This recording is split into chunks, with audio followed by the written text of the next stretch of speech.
sorry there was no video last week in the madness of Ofsted. We got a bit behind, but we are back on track this week and I've got a task for you to do.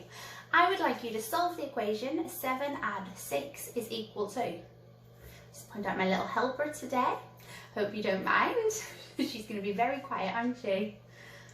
7 add 6 is equal to 13. Now take a moment and think about how you reached that conclusion, how you got that answer. What strategy did you apply to the equation to reach your answer?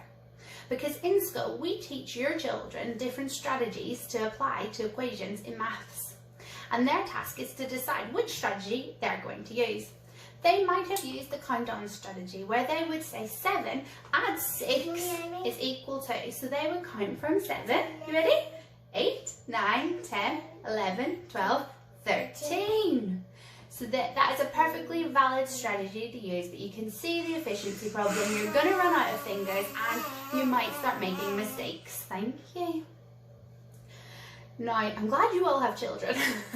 Now, the next strategy that you could use is known facts, and we've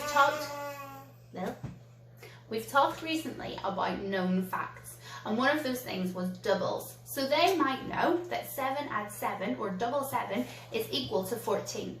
And therefore 7 add 6 is 1 less.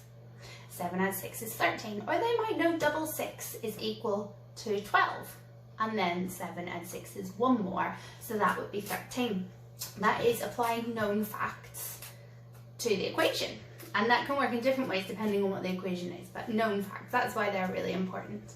Now the way I solved the equation was actually by making 10, and this is the third strategy to talk about today, the making 10 strategy.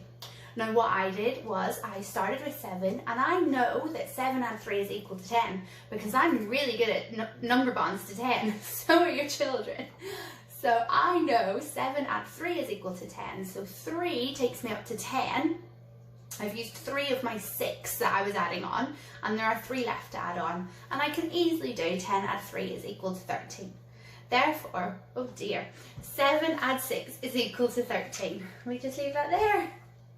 So that's the make 10 strategy. So it might be that you're doing 9 add 7, so you know that 9 add 1 takes you to 10, but to add on 7 there are 6 more, so 10 and 6 more are 16. Alright, I think we'll leave it at that, but please use the discussion with your children this weekend. Maybe give them lots of single digit addition equations that they can do, but the important part here isn't whether they get the answer right or not, it's what strategy they apply. And you can talk about efficiency, so if they do use the countdown strategy, don't say that's wrong, but maybe say to them, yes, you've reached the right answer. Is there a quicker way that you could do it? Is there an alternative way that you could also do that equation? Alright, thank you. Sorry about the distraction.